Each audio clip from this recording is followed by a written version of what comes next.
अस्सलाम वालेकुम, welcome to my YouTube channel. आज की इस वीडियो में हम चैप्टर 5 को डिस्कस करेंगे। इससे पहले हम सेल और उसके ऑर्गेनेलिस भी पढ़ चुके हैं आज। अब फ़ौरन से चैप्टर 5 रिवाइज़ करते हैं। बहुत इजी चैप्टर है। सबसे पहले इसका नाम है वैरायटी ऑफ लाइफ। अब प्लांट्स और एनिमल स्पीशीज़ आपको पता है बहुत ज़्यादा डिस्कवर हो चुकी हैं। अप्रॉक्सीमेटली 0.5 मिलियन प्लांट्स की और 1.5 मिलियन एनिमल्स की स्पीशीज़। उसके बाद क्या है कि क्लासिफिकेशन की ज़रूरत हमें क्यों पेश आई, क्योंकि इतनी ज़्यादा जो प्लांट और एनिमल स्पीशीज़ हैं उनको बिना क्लासिफिकेशन अंडरस्टैंड करना पॉसिबल ही नहीं है। और पहले क्लासिफिकेशन किस पे की जाती थी? फॉर्म और स्ट्रक्चर की बेस पे, और लिविंग थिंग्स को ग्रुप्स में डिवाइड कर दिया जाता था। फिर क्या हुआ कि 4 जो है ना वो कह लें कैटेगरीज ली गई जिनकी बेस पे क्लासिफिकेशन की गई, जिनको हम कहेंगे HCGC। H से क्या है? होमोलॉजी, C से साइटोलॉजी, G से जेनेटिक्स एंड C से कंपैरेटिव बायोकेमिस्ट्री। सबसे पहले क्लासिफिकेशन फॉर्म एंड स्ट्रक्चर के बाद इन चारों की बेस पे की गई। उसके बाद स्पीशीज़ क्या होता है? ग्रुप ऑफ इंडिविजुअल्स होते हैं, ठीक है, नेचुरल पॉपुलेशन से बिलोंग करते हैं। ये इंटरब्रीड कर सकें फ्रीली और प्रोड्यूस करें फर्टाइल ऑफ स्प्रिंग्स, और रिप्रोडक्टिवली आइसोलेटेड हूँ बाकी सारे ग्रुप्स पे जो कि नेचर में प्रेजेंट हैं। लेकिन ये स्पीशी का जो क्राइटेरिया था ना, ये एसेक्सुअली रिप्रोड्यूसिंग ऑर्गेनिज्म इसमें फिट नहीं आते थे। उसके बाद क्लासिफिकेशन सिस्टम बनाया गया एक, जिसके अकॉर्डिंग सबसे हाईएस्ट रैंक दिया गया किंगडम को, then phylum, class, order, family, genus and species. ये जी मेज की क्लासिफिकेशन दी गई है, आप देख सकते हैं। नेक्स्ट है नॉमेनक्लेचर। नॉमेनक्लेचर क्या होता है? कि नेमिंग करना किसी चीज़ की। सबसे पहले कार्ल लिनियस ने नेमिंग की थी प्लांट्स और एनिमल्स की, और नेम्स किस बेस पे उसने दिए थे? एक तो उसकी किसी स्पेसिफिक कैरेक्टर की बेस पे, या फिर उस पर्सन के नाम पे जिसने उसको सबसे पहले कलेक्ट किया था। प्लांट्स का नॉमेनक्लेचर इसने दिया था 1753 में, और एनिमल्स का नॉमेनक्लेचर दिया था 1758 में। इसके नॉमेनक्लेचर को कहा जाता है बाइनोमियल नॉमेनक्लेचर, और ये किस लैंग्वेज से बिलोंग करता था? लैटिन से। अब बाइनोमियल नॉमेनक्लेचर का मतलब ये है कि 2 पार्ट्स हैं नेम के, जीनस नेम है और स्पेसिफिक नेम है। जीनस आपको पता है जेनरिक नेम होता है, कैपिटल लिखते हैं, स्पीशीज स्मॉल लेटर में होता है। उसके बाद कुछ नाम हैं, अनियन का एलियम सीपा, अमलतास का cassia fistula, man homo sapiens, potato solanum tuberosum, brinjal solanum melongena, ठीक है। उसके बाद जो क्लासिफिकेशन की जाती रही मॉर्फोलॉजी, मैंने आपको पहले बताया फॉर्म और स्ट्रक्चर की बेस पे। फिर कुछ और चीज़ें ऐड की गई। पहले था HCGC यानी कि haematology, cytology, genetics and comparative biochemistry. उसके बाद इसको किया गया साइटोलॉजी, फिजियोलॉजी, जेनेटिक्स और मॉलिक्यूलर बायोलॉजी। उसकी बेस पे क्लासिफिकेशन हुई। नेक्स्ट हम देख लेते हैं 2 से 5 किंगडम क्लासिफिकेशन सिस्टम। सबसे पहले जो जितने भी ऑर्गेनिजम्स हैं उनको डिवाइड किया गया था 2 कैटेगरीज में, यानी कि प्लांट्स और एनिमल्स, और बैक्टीरिया जो थे ना वो प्लांट्स में इंक्लूडेड थे। लेकिन इस कैटेगरी में यूग्लिना फिट नहीं आते थे, जो एनिमल लाइक भी थे क्योंकि उनमें सेल वॉल नहीं है, और प्लांट लाइक भी हैं क्योंकि उनमें क्लोरोफिल है। और इसके अलावा ये 2 किंगडम सिस्टम में इग्नोर कर दिया गया प्रोकैरियोटिक और यूकैरियोटिक डिफरेंस को। देन अर्नेस्ट हैकल ने क्या किया? 1866 में ना एक नया कह लें ग्रुप बनाया जिसको कहा गया प्रोटिस्टा, और इसमें आ गए Euglena like organisms and bacteria. उसके बाद ई शटन ने 1937 में क्या किया? उसने 2 ग्रुप्स में डिवाइड कर दिया एनिमल्स को, प्रोकैरियोटिक और यूकैरियोटिक। प्रोकैरियोटिक में आ गए बैक्टीरिया और ब्लू ग्रीन एलर्जी, जबकि यूकैरियोटिक में आ गए प्लांट एंड एनिमल्स। लेकिन इसने क्या किया? इसने इग्नोर कर दिया फंजाई को, ठीक है, जिनकी सेल वॉल कार्टन से बनी होती है और वो डिकम्पोजर्स होते हैं नेचर में। नेक्स्ट आ गया हमारा 5 किंगडम सिस्टम। सबसे पहले किसने प्रपोज किया? व्हिटेकर ने। कब किया? 1969 में। और ये 3 चीज़ों पे बेस करता था, PIA। P से फोटोसेंसिस, I से इंजेक्शन और A से अब्जॉर्प्शन। ये इन 3 करैक्टर्स पे बेस करता था।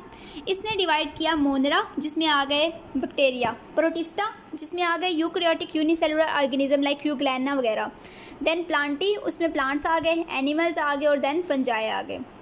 उसके बाद मार्गुलिस और श्वार्ट्स ने ना इसके सिस्टम को मॉडिफाई किया 1988 में, और उन्होंने कौन सी नई बेसिस ऐड की? NGOC, न्यूट्रिशन, जेनेटिक्स, और उसके बाद ऑर्गेनेलिस जो सिम्बायोटिक ओरिजिन के हैं, और C क्या है? Cellular organisation. Organelle symbiotic origin के कौन से हैं? Mitochondria and chloroplast. इसके अकॉर्डिंग 5 किंगडम में क्या था? प्रोकैरियोट्स हैं, प्रोटिस्टा है, plantae, animalia and fungi. Next बात आ जाती है वायरसेस की। ठीक है, वायरसेस चूँकि सिर्फ रेप्लिकेट कर सकते हैं लिविंग सेल में, और ये नॉन लिविंग सेल की तरह भी होते हैं क्योंकि क्रिस्टलाइजेशन हो जाती है इनकी।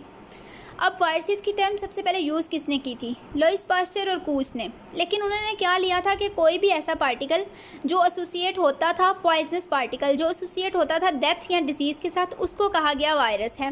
वायरसेस बेसिकली होते क्या हैं? पार्टिकल्स होते हैं न्यूक्लिक एसिड और प्रोटीन के, रेप्लिकेट करते हैं लिविंग सेल में और उसमें डिजीज़ भी काज करते हैं। वो वायरसेस जो बैक्टीरिया को इफेक्ट करते हैं उनको हम कहते हैं बैक्टीरियोफेजेस। स्टडी ऑफ वायरसेस को हम वायरोलॉजी कहते हैं। वायरस बेसिकली किस ज़ुबान का लफ्ज़ है? लैटिन, और इसका मतलब क्या होता है? Poisonous fluid. अब वायरसेस जो हैं नॉन सेलुलर इन्फेक्शियस एंटाइटीज़ हैं जो किस पे कंसिस्ट होती हैं? न्यूक्लिक एसिड जिसमें डीएनए भी आता है, आरएनए भी आता है, और इनक्लोज होती हैं प्रोटीन कोट में, रिप्रोड्यूस करती हैं लिविंग सेल्स में। क्योंकि इनमें बायोसिंथेटिक मशीनरी नहीं होती, ये लिविंग सेल पे ही रिले करते हैं रेप्लिकेशन के लिए। अब यहाँ पे एक इंटरेस्टिंग फैक्ट है कि सबसे पहले जिस डिज़ीज़ के अगेंस्ट बनाई गई ना वैक्सीनेशन, यानी प्रिवेंशन डेवलप की गई, वो वायरल डिज़ीज़ थी। एडवर्ड जेनर ने 1796 में उसने सबसे पहले वैक्सीनेशन की। उसने क्या किया कि कोपॉक्स लेजेंस लेके एक पर्सन से इंजेक्ट किए एक बॉय को। उसके बाद आफ्टर 6 वीक्स उसने स्मॉल पॉक्स से ना पस लेके इंजेक्ट की, लेकिन उसको डिज़ीज़ नहीं हुई उस लड़के को। ठीक है, तो उसने कहा कि वैक्सीनेशन की टर्म उसने यूज़ की इसके लिए। ठीक है, उसके बाद चैम्बरलैंड ने क्या किया? 1884 में, इनके ईयर्स भी याद रखने हैं। वैक्सीन कब की थी? एडवर्ड जेनर ने 1796 में। चैम्बरलैंड ने 1884 में क्या कहा कि उसने कहा कि बैक्टीरिया जो है ना वो फ़िल्टर से नहीं गुजर सकते, प्रोसलिन फ़िल्टर से, लेकिन वो एजेंट्स जो रेबिस काज करते हैं वो फ़िल्टर से गुजर सकते हैं। ठीक है, 1892 में ये स्टडी की गई कि जो टोबैको मोज़ेक डिज़ीज़ काज करते हैं ना, वो एजेंट भी फ़िल्टर से गुजर सकते हैं। अब एवांस्की ने क्या किया कि उसने ना बैक्टीरिया फ्री फिल्ट्रेट लिया, हेल्दी प्लांट्स को इंजेक्ट किया। जब उसने हेल्दी प्लांट्स को इंजेक्ट किया ना बैक्टीरिया फ्री फ्लूइड, तो क्या हुआ कि उनमें भी डिजीज़ डेवलप हो गई। ठीक है, और उसने कहा कि ये जो पार्टिकल्स हैं ना, ये फुट माउथ डिजीज़ के पार्टिकल्स की तरह के हैं। अब इस फिल्टरेबल एजेंट को प्योरीफाई किया गया 1935 में। किसने प्योरीफाई किया? स्टैनले ने। और किसके थ्रू किया? क्रिस्टलाइजेशन प्रोसेस के थ्रू। और किस में किया? टोबैको मोज़ेक वायरस की उसने स्टडी की। केमिकल एनालिसिस आपको पता है, प्रोटीन होती है और न्यूक्लिक एसिड होता है, डीएनए या आरएनए। करैक्टर्स वायरसेस के देख लेते हैं। स्मॉल होते हैं, इलेक्ट्रॉन माइक्रोस्कोप से नज़र आते हैं। लार्जेस्ट वायरस जो है वो पॉक्स वायरस है, 250 नैनोमीटर उसका साइज़ है। स्मॉलेस्ट जो है ना वो पर्वो वायरस है जिसका साइज़ जो है 20 नैनोमीटर है। अब ये आर्टिफिशियल मीडिया में ग्रो नहीं करते, इनको लिविंग सेल चाहिए होता है रेप्लिकेशन के लिए, इसलिए हम इनको ऑब्लिगेट इंट्रासेलुलर पैरासाइट्स भी कहते हैं। और ये एंटीबायोटिक्स के लिए रेजिस्टेंस रखते हैं। स्ट्रक्चर इनका कैसा होता है? सबसे पहले विरियोन क्या है? विरियोन जो है ना कंप्लीट मैच्योर इन्फेक्शियस पार्टिकल है, न्यूक्लिक एसिड से बना होता है, जिसको किसने कवर किया होता है? प्रोटीन कोट ने। अब प्रोटीन कोट किससे बना होता है? प्रोटीन कोट, जिसको हम कैप्सिड भी बोलते हैं, बना होता है कैप्सोमेयर से। कैप्सोमेयर का नंबर जो होता है ना, ये हर स्पीशी की यूनिक करैक्टर है। जैसे हर्पिस वायरस में क्या है? 162 कैप्सोमेयर हैं और एडिनो वायरस में 252 कैप्सोमेयर्स हैं। अब सम टाइम ऐसा होता है कि ये जो न्यूक्लिक एसिड और कैप्सिड है ना, इनके ऊपर फर्दर एक कवरिंग होती है जिसको हम इन्वेलप कहते हैं। इन्वेलप आती कहाँ से है? होस्ट सेल से। और वो सारे वायरसेस जिनमें इन्वेलप नहीं होती उनको नेकेड विरियोन कहा जाता है। अब शेप्स इसकी डिफरेंट हो सकती हैं, पॉलीहेड्रॉन है, हेलिकल है, इसके अलावा जो है स्फेरिकल हो सकते हैं, रॉड लाइक हो सकते हैं, लेकिन ये इन्वेलप्ड होते हैं और कम्प्लेक्स होते हैं। नेक्स्ट है बैक्टीरियोफेजेस। बैक्टीरियोफेजेस वो बैक्टीरिया हैं, वायरसेस हैं जो बैक्टीरिया पे अटैक करते हैं। 2 फॉर्म्स में एग्जिस्ट करते हैं, क्यूबिकल हो सकती है या हेलिकल हो सकती है। 2 पार्ट्स होते हैं, हेड और टेल। हेड पॉलीहेड्रल होता है, टेल जो है वो रॉड शेप होती है। अब है लाइफ साइकिल बैक्टीरियोफेज का। इकोलाई फेजिस पे सबसे ज़्यादा स्टडी की गई थी। टी फेजिस बेस्ट नोन है। ये आप देखें हेड है और ये नीचे टेल है सारी। अब T4 का स्ट्रक्चर हम देख रहे हैं, ये टेडपोल की तरह है, हेड और टेल है। हेड कैसा है? इलोंगेट है, पायरामिडल है, हेक्सागोनल है और प्रिज्म शेप है। हेड के अंदर क्या होता है? Nucleic acid. अब जो टेल का स्ट्रक्चर है ना, ये ज़्यादा कम्प्लेक्स है हेड से। टेल में कोर है। कोर क्या होता है? ये जो इनर ऐसे प्रोटीन सी प्रेजेंट है ना इनर साइड पे, इसको कोर कहते हैं। इसको कवर किसने किया हुआ है? शीट ने। ठीक है, शीट के ऊपर वाले पोर्शन में क्या है? कॉलर, और नीचे वाले पोर्शन के साथ क्या अटैच है? Tell fibres. टेल फाइबर्स जो है बेसिकली अटैचमेंट में हेल्प करते हैं। अब लाइफ साइकिल देखते हैं बैक्टीरियोफेज का। पहला स्टेप है अटैचमेंट। सेल वॉल जो बैक्टीरिया की होती है ना, उस पर रिसेप्टर्स होते हैं। वायरसेस आके ना उन रिसेप्टर्स के साथ अटैच हो जाते हैं। बैक्टीरियोफेजेस जो है ना वहाँ पे अटैच हो जाते हैं और उनके दरमियान बन जाती है एक वीक यूनियन। उसके बाद नेक्स्ट क्या होगा? टेल रिलीज़ करेगी लाइजोसोमल एंजाइम्स, वो डिज़ोल्व कर लेंगे सेल वॉल के एक पोर्शन को। टेल शीट कॉन्ट्रैक्ट करेगी। टेल कोर जो है ना उसको सेल के अंदर धकेला जाएगा, ठीक है, और वायरस इंजेक्ट करेगा डीएनए। सम टाइम ऐसा होता है प्रोटीन कोट भी अंदर चला जाता है, लेकिन सम टाइम नहीं जाता, वो बाहर ही रहता है। अब नेक्स्ट क्या होता है? जैसे ही डीएनए एंटर होता है ना, वो होस्ट जो मशीनरी होती है उसका कंट्रोल संभाल लेता है और अपना डीएनए या आरएनए प्रोड्यूस करना शुरू कर देता है। 20 मिनट्स के बाद क्या होता है कि 200 बैक्टीरियोफेजेस बन जाते हैं और बैक्टीरियल सेल जो है वो ब्रस्ट कर जाता है। इस ब्रस्टिंग को हम कहते हैं कि ये लाइसिस हो गया है बैक्टीरियल सेल का।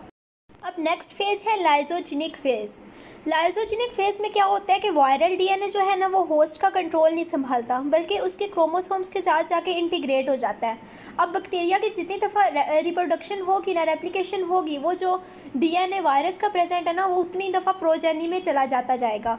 और ये जो बैक्टीरिया होते हैं ना, ये जो है फिर रेजिस्टेंट हो जाते हैं इस बैक्टीरियोफेज के। डिफरेंट जो बाकी और बैक्टीरियोफेज आते हैं इसी ऑर्डर्स के, उनके लिए ये रेजिस्टेंट हो जाते हैं। इंडक्शन का प्रोसेस क्या है कि अगर वो जो इंटीग्रेटेड डीएनए है ना वो अचानक से डिटैच हो जाए और एक्टिव हो जाए और लिटिक साइकिल स्टार्ट कर दे, उसको हम कहते हैं इंडक्शन। अब क्या होता है कि वो बैक्टीरियोफेज जो लाइसोजेनिक फेज के तौर पे एक्ट करता है उसको हम प्रोफेज भी कहते हैं और उसको हम टेम्परेट फेज भी कहते हैं। नेक्स्ट है वायरसेस की क्लासिफिकेशन। ये दो चीज़ों पे बेस करती है, मॉर्फोलॉजी पे और न्यूक्लिक एसिड प्रॉपर्टीज़ पे। मॉर्फोलॉजी आपको पता है डिफरेंट इनकी शेप है, rod shape, spherical, tadpole. Rod shape कौन से हैं? Tobacco mosaic virus. स्फेरिकल कौन से हैं? Polio viruses. टेडपोल कौन से हैं? बैक्टीरियोफेजेस। न्यूक्लिक एसिड दो तरह की प्रॉपर्टीज़ हैं, डीएनए, आरएनए, और ये नेकेड हो सकते हैं और ये जो है ना इनवैलिड भी हो सकते हैं। उसके बाद कुछ वायरल डिजीज़ देख लेते हैं। अब बस आपने इसमें से ये याद रखना है कि इसके सिम्टम्स क्या हैं और वायरस इसमें कौन सा है। स्मॉल पॉक्स में पॉक्स वायरस है और डीएनए इनवेलप्ड वायरस है। इसको 1980 में हू ने डिक्लेयर कर दिया था कि ये ख़त्म हो चुकी है और 1950 में इसकी इम्यूनाइजेशन तकनीक स्टार्ट हुई थी। हर्पीस वायरस जो है ये भी डीएनए वायरस है और इनवेलप्ड वायरस है। और इसमें क्या होता है कि जो एपिथेलियल लेयर होती है, मतलब जो हमारी स्किन है ना, इस पे लेयर्स बन जाते हैं, माउथ पे, लिप्स पे और बाकी साइड्स पे। नेक्स्ट है इन्फ्लुएंजा। ये आपको पता है फ्लू है, आरएनए वायरस, एपिडेमिक फॉर्म में होता है और कॉमन डिजीज़ है। देन मम्स एंड मीजल्स, इनका कजेटिव एजेंट कौन सा है? Paramyxo virus. ये भी आरएनए वायरस है और इन्वेलप्ड है। मम्स में क्या होता है 60% इम्यून होते हैं लोग, और मीजल्स जो है ये चाइल्डहुड में आने वाली डिजीज़ है और इसमें क्या होता है अगर किसी एक बंदे को एक दफ़ा मीजल्स हो जाए तो नेक्स्ट नहीं होते, इम्यूनिटी डेवलप हो जाती है। नेक्स्ट पोलियो है। पोलियो का वायरस भी कहा जाता है कि जो छोटे वायरसेस हैं ना सबसे, उनमें से एक है। इसका शेप इसकी स्फेरिकल होती है और पोलियो वो डिजीज़ है जिस पे सोशल और इकोनॉमिकल फैक्टर्स जो हैं बहुत ज़्यादा इफ़ेक्ट करते हैं। इसका वायरस भी आरएनए वायरस है। देन है रेट्रोवायरसेस, जिनका दूसरा नाम है ओंकोवायरसेस या फिर आरएनए ट्यूमर वायरसेस। ये ट्यूमर प्रोडक्शन के साथ एसोसिएट होते हैं, यानी कि नॉर्मल सेल्स को कन्वर्ट कर देते हैं कैंशियस सेल्स में। कॉमन है फाउल, रोडेंट और कैट्स में। इसकी एक एग्जांपल है HIV, human immuno deficiency virus, जो कि क्या काज करता है? एड्स। अब ये सिंगल स्टैंडर्ड होता है, इसकी शेप भी स्फेरिकल है और इन्वेलप्ड है। सिंगल स्टैंडर्ड, आरएनए और स्फेरिकल शेप है और इन्वेलप्ड है। ये स्पेसिफिक होता है वैसे तो, लेकिन सम टाइम नॉन स्पेसिफिक भी हो सकता है। अब एड्स जो है ना ये स्पेसिफिक वायरस है। इसके रिसेप्टर्स, अगर WBC पे रिसेप्टर्स इसके होंगे एड्स के लिए, तो फिर ये उधर ना अटैच होगा और पेनिट्रेशन होगी। इसके अलावा एक एंजाइम है रिवर्स ट्रांसक्रिप्टेज, उसकी एबिलिटी होती है कि वो कन्वर्ट करता है नॉर्मल सेल्स को कैंसर सेल्स में। अब वो क्या करेगा, सिंगल स्ट्रैंडेड आरएनए को कन्वर्ट कर देगा वायरल डीएनए में। वायरल डीएनए जो है वो होस्ट जीनोम का कह ले के संभाल लेगा कंट्रोल, और वो बन जाएगा प्रो वायरस, ठीक है, और आगे पास होता चला जाएगा प्रोजेनी में। नेक्स्ट एड्स है।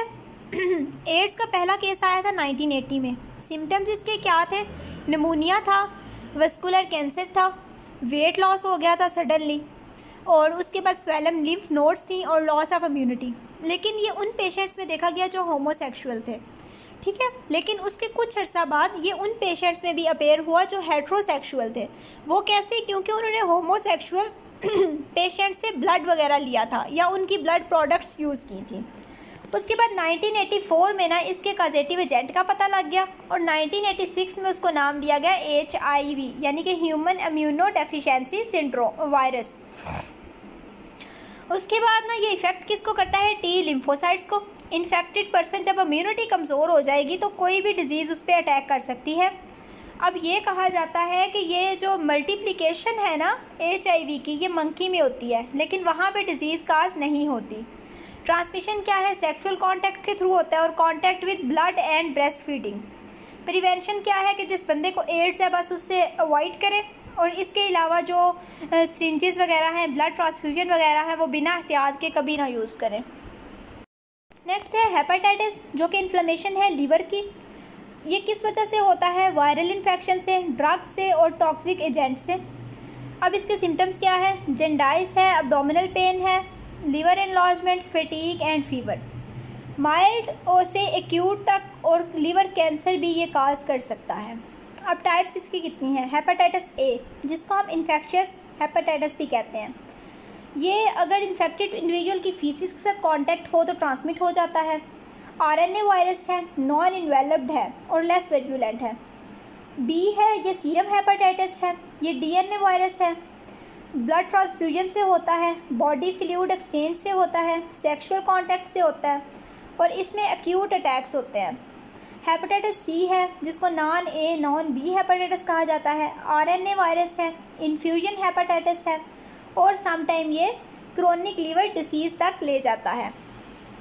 देन जो है ना हेपेटाइटिस डी, जिसको डेल्टा हेपेटाइटिस कहते हैं। हेपेटाइटिस ई, ये फीसिस ट्रांसमिशन के थ्रू होता है, ठीक है, फीसिस के थ्रू इसकी ट्रांसमिशन होती है।